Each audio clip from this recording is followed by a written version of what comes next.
มาแนะนำวิธีโหลดแอปซื้อเลขเนาะแอปซื้อเลขที่ได้เปอร์เซ็นต์หลาย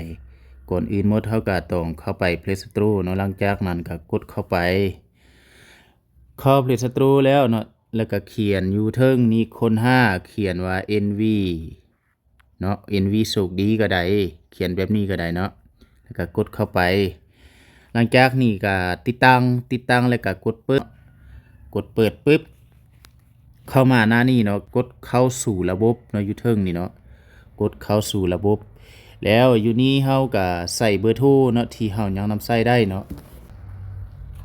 2092102329หลังจากนั้นเฮาใส่เบอร์โทรสำเร็จแล้วเฮาก็กดรับรหัส OTP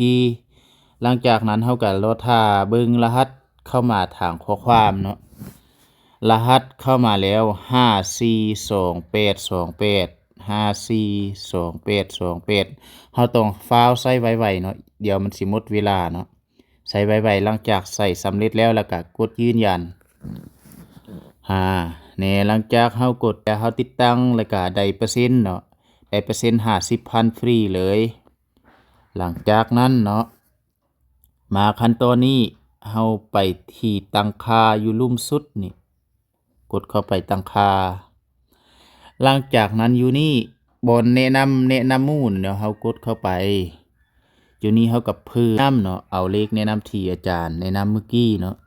660321139เนาะ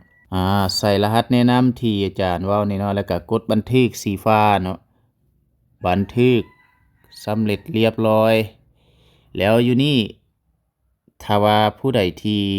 อยากเพิ่มเลขบัญชีตัวเองเข้ามาเวลาเฮาซื้อเลขถูกปึ๊บเงินจะเข้าบัญชีเฮาแบบอัตโนมัติเลย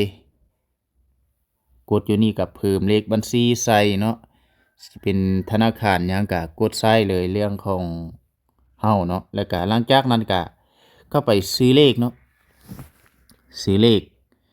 เนี่ยเฮาก็มันจะมี4เลขอยู่ลุ่มเนาะซื้อเลข2ตัวถึง6ตัวเนาะ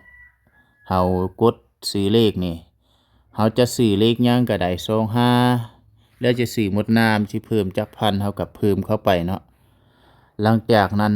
เฮาก็ชำระเงินอยู่ลุ่มชำระเงินแล้วก็ไปธนาคารการค้าเนาะหรือไปหยังเฮาก็ไปชำระกดเข้าไปเลยมันจะเข้ามาบัญชีของเฮาแบบอัตโนมัติเฮาก็เปิดรหัสบัญชีของเฮาแล้วก็ซื้อเลขเด้ออย่าลืมโหลดแอปนี้มาซื้อเลขเนาะเพราะว่าแอปนี้มีส่วนลด16%เนาะผู้ใดแนะนำได้6%